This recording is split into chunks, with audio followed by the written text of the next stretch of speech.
Spectrum News 1 presents the LA Times Envelope Roundtable, brought to you by the Amazon original movie, A Hero, for awards consideration.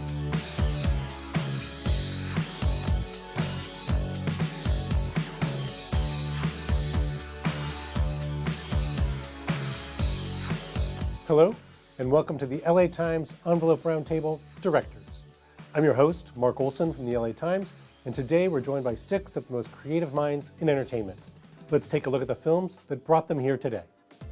Kenneth Branagh returns to his own childhood in Belfast, a largely autobiographical tale of coming of age amidst the mounting troubles of 1960s Northern Ireland.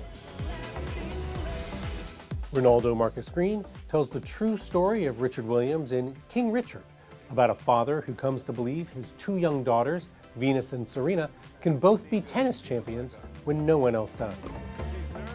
Maggie Gyllenhaal makes her feature debut as writer-director with The Lost Daughter, an adaptation of the novel by Elena Ferrante about a middle-aged divorcee who becomes entwined with another family while on holiday. Heder explores the world of children of deaf adults in CODA, in which the only hearing member of a deaf family must decide how to start a life for herself. McKay crafts a satirical farce in Don't Look Up, in which scientists discover a comet that will destroy Earth in 6 months and examines the cultural and political upheaval that creates. And Lin-Manuel Miranda makes his feature directing debut with Tick, Tick, Boom, the story of composer and playwright Jonathan Larson and the years of struggle before his untimely death and the blockbuster success of Rent. Hello to all of you. Thank you so much for joining us today. We're very excited to have the group of you. And I think that all of your films really in some way have, personal connections for all of you. And so I'd like to sort of start by talking about that somewhat. Kenneth, I think with your film, Belfast, it's sort of loosely based on your childhood when you were growing up in Northern Ireland before your family moved to England. Were there any moments when you were shooting that became emotional? I mean, did they bring up like actual, personal memories and moments? In a strange way, that process started happening in writing the piece. It was quite an intense, looking at a moment in my life, really about 20 seconds when my life changed forever in a normal, happy moment in the street, which kind of illustrated this idea that it takes a village to raise a child. I was lucky enough to experience that.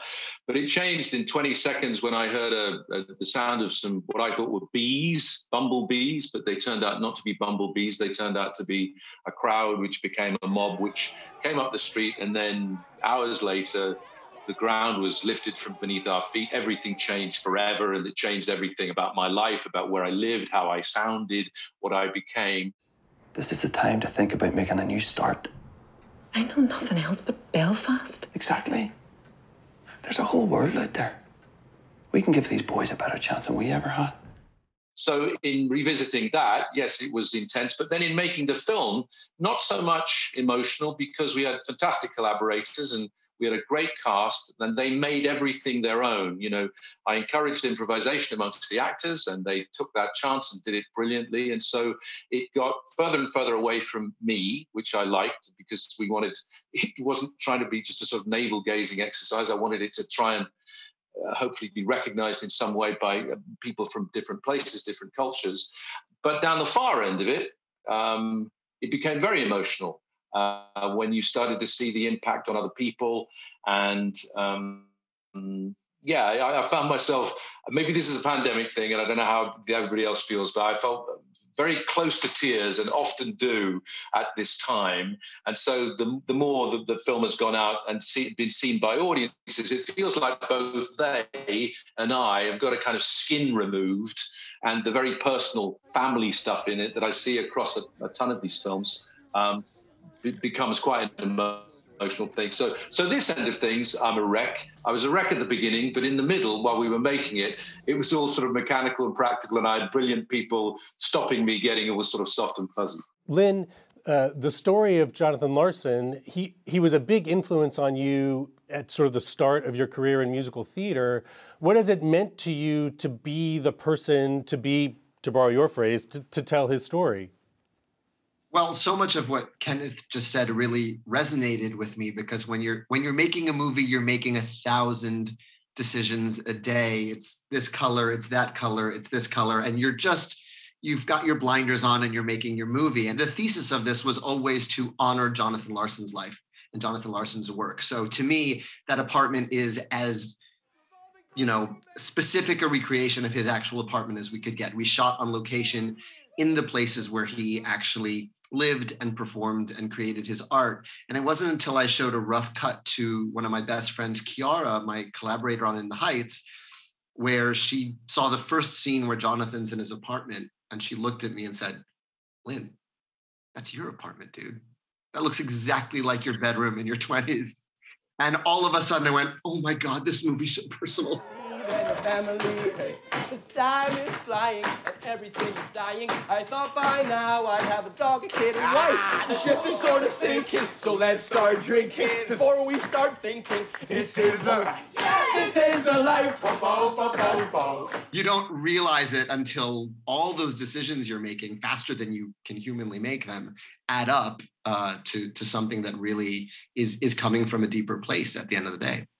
Reinaldo, I've heard you say as well that the story of Venus and Serena Williams and their family, you found a lot of connections in their background, their family dynamic to your own. Were you surprised by that? Like, did it surprise you to realize the sort of personal connections you were able to draw to their family life? Well, yeah, to be honest, I didn't know much about the Williams other than that they were two of the greatest tennis stars of all time. I wasn't a tennis player. I grew up a baseball player, and I spent the first third of my life on a baseball field. And when I, read the script and I realized how involved their father and, what was in their lives, I grew up in a single parent household with my brother, who's a filmmaker, Rashad Ernesto Green. And but that was not my father's intention. He wasn't trying to raise two filmmakers. He was trying to raise two professional baseball players. And literally so much so that, like, I don't remember anything other than being in a baseball uniform. I took it pretty far. I had 2 major league tryouts. I didn't make it, which is, so fast forward, many years later, I'm now doing something else. But when I learned about their lives and I realized like how much their father was invested in their childhood, but in a way that was supportive, not in the way that we find a lot of, these stories being told with overbearing parents and, sort of brainwashing their kids. He brainwashed them with love. He brainwashed them with time and commitment. And I had a father that very much gave that to me. This world ain't never had no respect for Richie Williams. But they gonna respect y'all. They gonna respect y'all. Yeah, it definitely felt very personal, when I started realizing like, how invested Richard really was in these girls' lives and still is to this day, and how close the siblings are. That's something that you also see. You see so many divisions among families and all of this stuff, but this was such a family unit, and it took a family to really take them to where they are. And if you talk to, the girls in the film, they talk about how close they are, and they talk about that off the field commitment, which is why I think they haven't kind of cracked under the pressure, why they've continued to grow as people and humans outside of the sport. It's really from that family bond. So I could relate to that, growing up in New York City with the father that I had, and the love and time that he gave my brother and I. So for sure, you take that into the filmmaking process. My father's not around anymore. I wish I could share the movie with him, but I'm sure he'll be happy somewhere wherever he's looking down. How much did the sisters get involved with the film, Reinaldo? Well, Isha Price she's depicted in the film. She's one that says she was a producer on the film, and so and then Lindrea Price was a costumer. They were involved like in terms of the script, and then I had the fortunate opportunity to meet Venus and Serena during prep. An hour or two here, but it was at least, they got to share their story. They knew we were making a movie. I had to take certain liberties, to obviously to do that in 2.5 hours to, kind of construct what I could. But, they were as involved as they needed to be, but certainly gave me the space to hopefully, tell their story in a way that thought I could. Reinaldo, is the farting story true? Apparently it's true. You know, it was true in the sense that Richard would go into meetings and when he was nervous, he would just fart, which is kind of incredible. Wow. So I was like, that's why I'm on mute for half this Zoom. It's like, I don't care. I'm just going to just lay one. You know, I love that about, you know, his character. It's just didn't care. You know, I love that about him. And obviously seeing Will fart on screen is always fun. So my favorite thing is in sound design, picking a fart. It's like my most favorite thing to do when you're in the sound design and just like playing different farts and being like, no, I think that's the one. Adam, even though Don't Look Up is a satirical farce about a comet that's hurtling towards Earth, I think it still touches on a lot of issues that are important to you. How did you keep this kind of ridiculous story grounded in real world issues?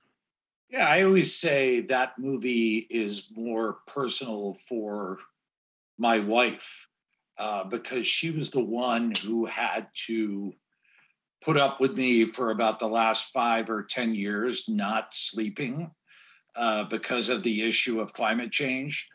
So I think she was very happy to see me finally find some sort of outlet for dealing with our world's odd inaction in the face of this, like, you know, tangible, crazy, looming threat. And yeah, I also think, I mean, the one thing was I wrote the movie before the pandemic. So the movie ended up being far more personal than we ever dreamed of, because as it turned out, we ended up living through actual scenarios in the movie as they were happening.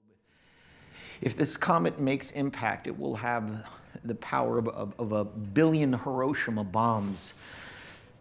There will be magnitude 10 or 11 earthquakes. You're breathing weird. It's making me uncomfortable. I'm sorry, I'm just trying to articulate the science. I know, but it's like so stressful. I like trying to like listen. I don't think you understand the gravity of the situation. So the movie has even though probably of a lot of the things I've done is probably the biggest and most about the world, and in a way sort of riffs off the trope of the disaster movies from the 90s. In a way, it's maybe the most personal movie I've ever made. And I've had very emotional reactions to parts of the movie, especially the ending, that I've never experienced before. So yeah, I think it's very personal, but at the same time, it's something we're all kind of dealing with. Sian, CODA, in its story of a hearing child who's part of a deaf family, it's something that's outside of your experience. And I'm wondering if you ever questioned, you know, your sort of place in that story, or even whether you should be telling that story at all.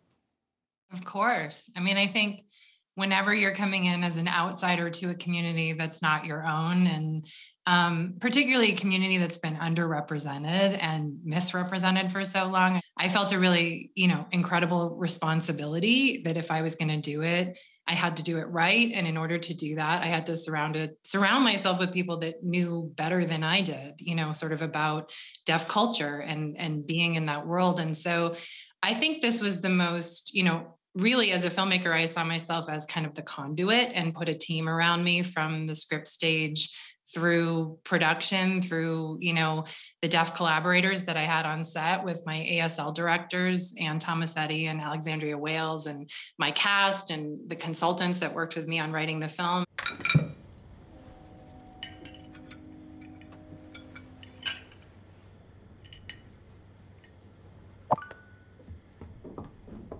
Oh, here we go.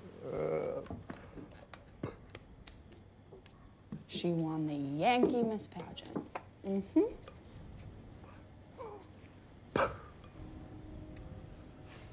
I think whenever you're coming in as a storyteller, you know, I am a big research person in general. I think I always dig in a way to whoever I'm writing or these characters. And yet it became an incredibly personal movie for me anyway, even though it was not my culture. I think I certainly related to Ruby. I related to that idea of being a teenager who's, I came from a very tight-knit family where I felt like we were a bit enmeshed and boundaryless in a loving, crazy, out of line way. But oftentimes I think it was hard for me to individuate from my family and figure out who I was apart from them. And so there were definitely things in the story that I felt very connected to. I mean, my parents were both artists and had a probably really out of line sense of humor and no boundaries with my friends and inappropriate conversations at the dinner table. And then I think the place was very personal to me too. I mean, I grew up in Cambridge, Massachusetts, but it was an hour away from Gloucester, and we would go up to Gloucester every summer. And so I knew that fishing community really well. And I knew that struggle. I had watched the town go from having 700 boats out into the harbor, out in the harbor, to 6 boats out in the harbor. And it was kind of a working class, town that had been totally decimated and was trying to figure out, how to survive, and this livelihood that had been passed down through generations that no longer was being passed down to the next generation. So I think there were incredibly personal ways into the story for me. Maggie, you have this kind of interesting challenge in adapting The Lost Daughter, in that the author, Elena Ferrante, is anonymous. People don't know who she is, but I've heard you say that she lives very strongly in your imagination. And I'm wondering how that impacted your work on the adaptation. Yeah, I mean, yes, Elena Ferrante is anonymous. I've interacted with her really only through email. And I don't know why she made that decision or why she's maintained that anonymity, but I do know that in some ways, not knowing who she is has meant that she's been able to be whatever it is that I needed her to be. And throughout the process, she has been, kind of everything I wished that she would be. In the very beginning, I appealed to her for the rights to the book, and I said I wanted to direct it. And I gave her a sense of why I wanted to adapt it. And she said, yes, you can have the rights, but this contract is void unless you direct it. Which was at the time a really meaningful vote of confidence, which came from kind of nowhere. It was whoever this woman was. I mean, what I mean is she could be what I needed her to be. And then later, as I was writing, and writing initially really, really following the form and the structure of the book initially, just as a way through, because I think it was a really trustworthy form.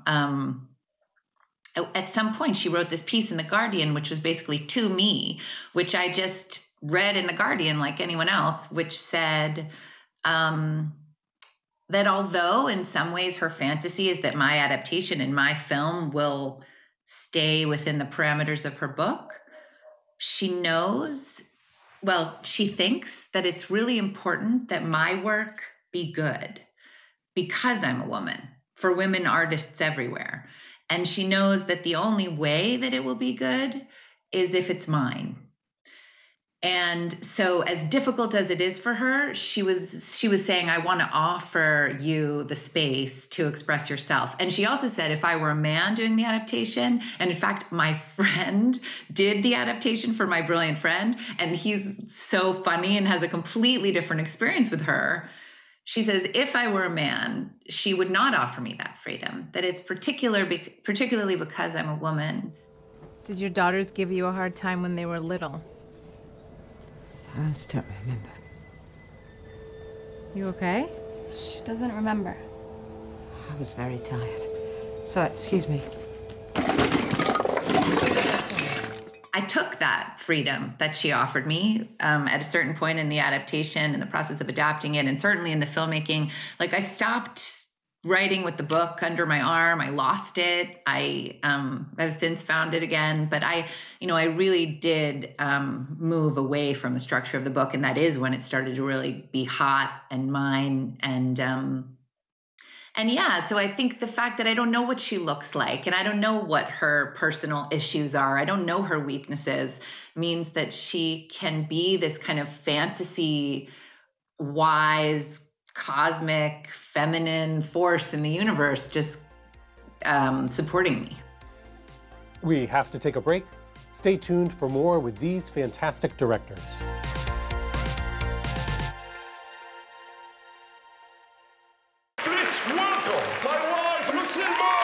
Being the Ricardos is nominated for 3 Critics' Choice Awards. Now we're cooking with gas. Including Best Actress Nicole Kidman. I need you to help me save my marriage. Best Supporting Actor J.K. Simmons. Are you drunk? It's 10 a.m., Vivian, so, of course. And Best Original Screenplay Aaron Sorkin. Let that be the best thing I ever wrote. Nah, still Vitameata Vegemin.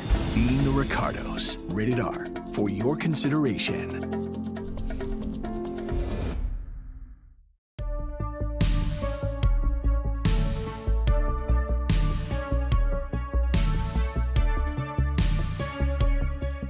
Welcome back. This is the LA Times Envelope Roundtable Directors. I want to take a moment to talk about casting, which I think is an alchemy that can kind of make or break a movie. Lynn, in casting Andrew Garfield in the lead of Tick, Tick, Boom, as I understand it, he did not sing. And so what was it that made you kind of have the faith in him that that was something he could learn to do and take that chance in casting him? I knew as soon as I had the gig, I needed like a consummate theater person to play Jonathan Larson. Like, this is going to be someone who's telling their own story on stage. And I was lucky enough to see Andrew play Pryor in Angels in America at the National in London.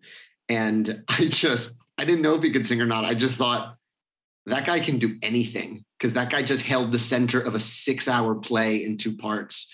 And is called upon to do everything within Tony Kushner's great work, and did it, and was so open and so strong and frail. And I just thought, and then what was amazing was he had never sung before, but he just said, "When are you making the movie?" And I said, "Not for at least a year." He said, "Okay, then I can sing."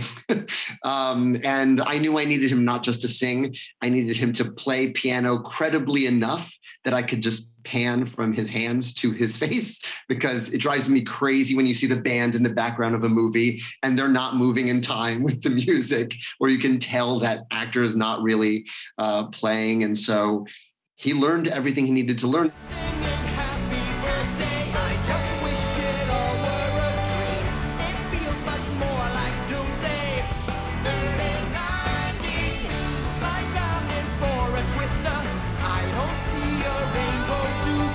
And then there were other blessings that were inside of that I could never have anticipated. We have an entire musical number set inside a swimming pool. Andrew's father is a swimming instructor. Andrew's swimming stunt double was like, "I can't swim that fast." For me, one of the things that I was fascinated by, and some of it's tied up with acting, but in these pictures, what I really admired was, and it's a question I have, but please don't let me scupper your questioning, as it were, but the tone of Belfast, I took a long time to get to it. It took me a long time in post-production to find it. You need to decide by Christmas. You're coming back, aren't you, Daddy? You look after your mummy. Be good. If you can't be good... And if you can't be good, be careful. In these films, I just wondered, because there's such a beautiful balance between sometimes, Adam, to talk about your amazing picture at the end, I think it is very moving as sort of, this sort of epic satire has been funny. It's very, very, very moving at the end. And in, Reinaldo, in your picture, violence comes in at these moments that really throws people, and yet you have, fart jokes as well. And somehow that beautiful movie encapsulates both. And Maggie has you all sort of jittery, and you're at a haunting, and still there can be this little beautiful, moments of comedy. And I just wondered, the same with Sian, when you do that sort of balance between all the tenderness, and Lynn, you've got all of that, energy and all that excitement, but then you go back to very naturalistic things as well. This tone, this sort of effortless movement, comedy, tragedy, drama, naturalism, all that. Was it on the page? Did you get it right? Because it took me about 10 months after to even know how it was going to turn out. Yeah, that was a big thing for us that we talked about, was we really wanted to be channeling the idea that we're laughing at this kind of craziness that's going on, but at the same time, we're feeling sad. At the same time, some of us are feeling very real about it. And there's a lot of different emotions that go through this time that we live in right now. But laughter was a big part of it. I mean, the only way you can process the president of the United States going on national television and floating the idea that people ingest bleach is you kind of have to look at that as something you wouldn't even have written in a comedy sketch.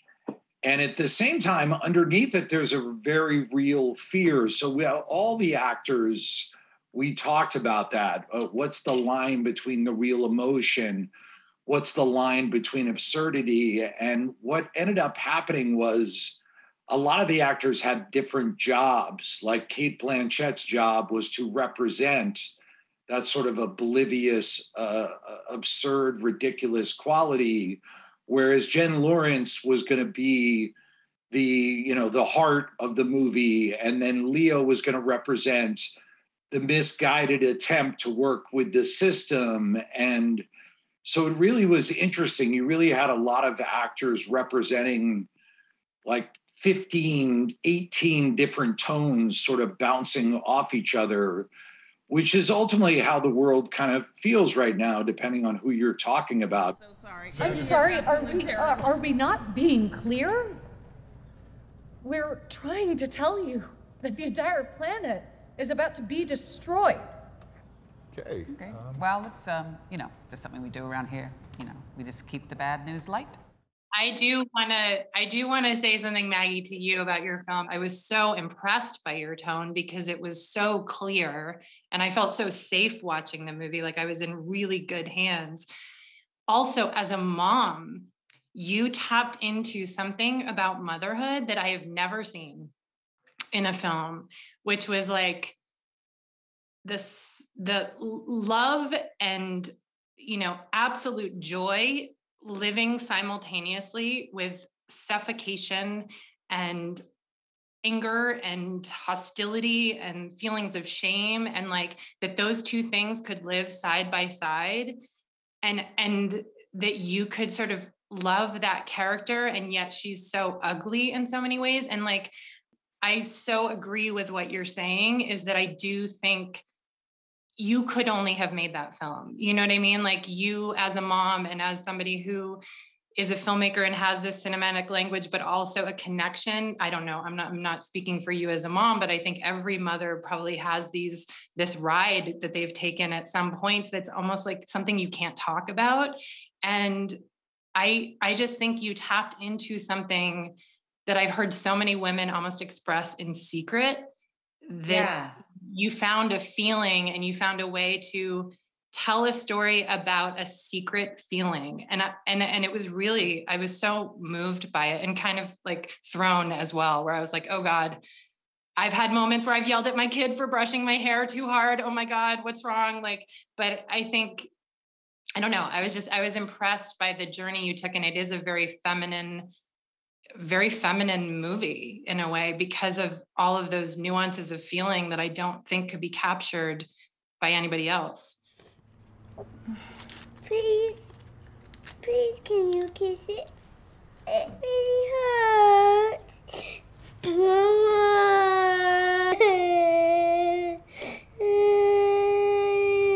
Kiss it.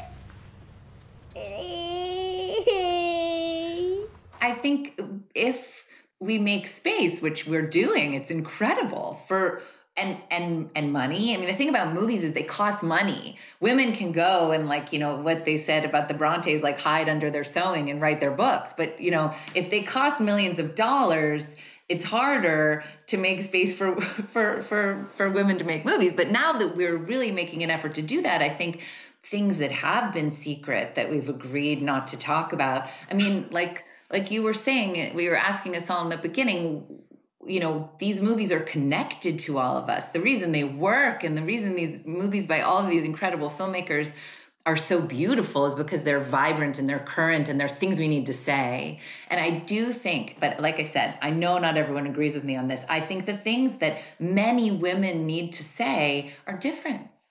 and might be also even said in a different language.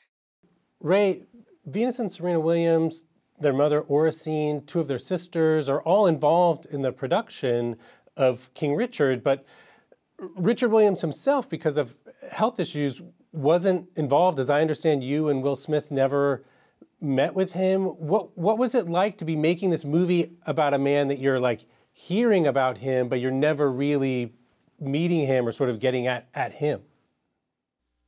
I think in a similar, similar to Maggie, there's something a little freeing at times about not meeting that person. And as I hope one day I do get a chance to meet him. It's still not too late. And, Isha Price, who is a producer on the film, she was able to set up some meetings, so facilitate meetings with Oracene, with Venus. And so we sat with them and they told us stories about their father. And that was incredible. We had access to real family members that had their versions, each had their own versions of Richard and how they remembered Richard to be. And then it's how the public persona, portrays Richard to be. So we had all this story about Richard. And we can kind of handpick the ones that we wanted to tell a little bit, which was freeing. Okay, Mr. Williams, Wait, this is really not necessary. Hold on. You want to check on the kids? Let's check on the kids. We got future doctors and lawyers, plus a couple tennis stars in this house. It's freeing for our character, obviously played by Will Smith. It's freeing for an actor to be able to play a little bit within the confines of knowing what's real and how far we can kind of push those limits a little bit. And everybody's interpretation or their memory can be fuzzy at times, right? So it's trying to figure out what the common through lines of all those stories are. And the one that seemed to always come back is just how much love Richard had for those girls, how much time he gave to those girls, how much they admire him still to this day, how close they are as a family. And, like I said, all the sisters, the memory, it's, no, I wasn't wearing that color, or I didn't do it like that. Like that's all great because it gave them each an individual, a personality within the film. But it helped shape our version of what Richard is based on the collection of stories that we heard about him. So, in some ways, it was an opportunity for the movie because then it gives us some freedom and some liberties to take things in a certain way and still stay true to what we know about him. Richard did write a book. There's a lot of public information about him. So, we remained accurate in that sense. And there was a lot of stuff for Will to play with there. So I felt like in a lot of ways we did meet him. And I'm just waiting for the opportunity to do it in person. Lynn, what did you feel like you learned about Jonathan Larson in making Tick, Tick, Boom, especially as someone who was already a fan? What did you kind of gain from the process of making the movie? Yeah, so much of what Reinaldo and Maggie resonated with me in terms of you want to do your best to honor the work and you also want freedom. and it was really interesting to, I think we began just like you said, Sean, with just tons of research. One of the first trips I took was with a historian named Jen Tepper and my screenwriter, Stephen Levinson. And we went down to the Library of Congress and just went through Jonathan's demos and every rejection letter he ever got. And all of this music that no one's really heard before. Everyone's heard Rent and no one's really heard anything else. And the joy of, the joy of finding this music and really kind of going through and having access via the Larson estate to music no one's ever heard before. And I kind of made a decision really early on that I would love for, if I've done my job right, the movie will say score by Jonathan Larson at the end, because it's an opportunity to not only, adapt Tick, Tick, Boom, which was this one-man show he used to perform, but also just fill every frame with his music. So even in the scene where he's riding with his friend in the car and you hear kind of a 10-10 Winds-ish theme of talk radio coming out of, that's actually a rejected CNN jingle that he wrote that we found in the Library of Congress that we kind of reorchestrated. So your whole score, is your whole score all music by him? Yeah, with the exception of like REM, some of the music at the party, it's Right. all Jonathan Larson's work. And that was really fun and freeing. And then when it comes to the freedom part, there were also, there are things I know about how to structure a musical when we were putting together the screenplay. And so we put all the songs up on a cork board like we were plotting a musical. And I think we cut some songs from the off-Broadway version, but we put in some that no one's heard that he used to perform as part of the monologue. And so there were moments where I felt myself arguing with Jonathan Larson. Well, he would fight for this and he would really want this in it, but it really makes no sense for this to be this early in the movie. So I'm moving it over here. And then those discussions continued because I had the great fortune of working with Andrew Garfield, who gets so in character that my talks with him were like talking to Jonathan Larson. And you go, well, why can't we go in there? And go, because we have to go from here. And here's why I think, and let's figure out the best reason why. But it really was, we talked to all his friends, we talked to girlfriends and family members and really kind of tried to find our own version of Jonathan amidst the Jonathan that he portrayed himself when he wrote the show. I have a question. Also, this is my first time. So this experience, that's been affected by the pandemic, is my only experience. But one thing I found was like in post, it was just me and my editor. It was just me and my sound designer. I never had a screening. I'm sure you guys were the same. Or I don't know. I never had a screening. Obviously, I sent it via link to people who I respected and wanted their notes and advice. But that feeling of, like observing a group of people watching it, and I never had it until we were at Venice. And I don't know, here we are talking about how personal, how much these are expressions of ourselves. And I wonder if that contributed to it in a way, just being alone in a room in post with someone I trusted and never ever having that kind of outside input. I wonder for people who've done this many times, how did that feel to you? The laughs are the hardest thing to judge when you're alone. I really found that the first screening I sat through was like so late in the game as the movie was coming out, and we went back to Gloucester and I did a screening. It was the first time I'd been in the theater. And I was like, oh, I made a comedy. Like up until then, I was like, oh, I've made this tragic, emotional movie that everybody cries really at. And I was like, no, comedy. this is funny.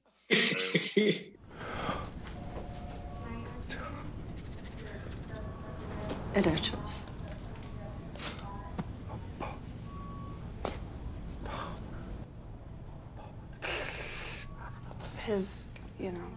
And now before we wrap up, Maggie, I did not realize until recently that you were very nearly cast in Adam's first film, Anchorman, The Legend of Ron Burgundy. And I'm curious if you have anything you'd like to say to Adam about that. And also, do you find, are you haunted by movies that you didn't get? Can you watch those movies or not? By movies that I didn't get. Do you know, right after that, I did Stranger Than Fiction with Will.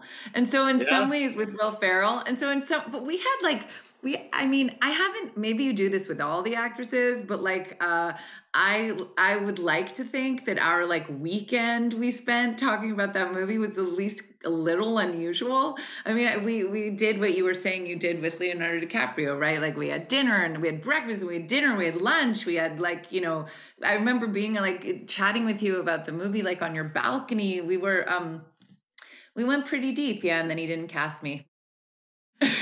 No, I'm just kidding. But then I did this other movie with Will Ferrell, and actually I often thought that never would have happened, right? I never would have gotten to do two. So no, I utterly forgive you. Yeah, it was Maggie, Amy Adams, Leslie Mann, and Christina Applegate were the four actresses it came down to. So I always say we had very, very good taste. Maggie was amazing. And I knew at that moment, I was like, oh, I'm talking to one of the great actresses of this generation. And, you know, and then she's right, we didn't, but she did get to do the next movie. So it worked out well. And obviously everything's gone great for Maggie. And in some ways, I like to think us not casting her in Anchorman led to her directing the beautiful film that she made. So I'll take a little bit of credit for that. That was one of my main inspirations for The Lost Daughter. The Legend of Ron Burgundy. Well, I thank all of you for joining us today. This has been a fantastic conversation. Kenneth Branagh, Reinaldo Marcus Green, Maggie Gyllenhaal, Lin-Manuel Miranda, Sian Heder, and Adam McKay. Thanks to all of you for being here. It's been so much fun watching all your movies all week. It's really just been the best week. So thanks, everybody. Yeah. Nice. Thank you. Thank Such you so a much. joy. Beautiful movies, everyone. For the LA Times and The Envelope, I'm Mark Olsen.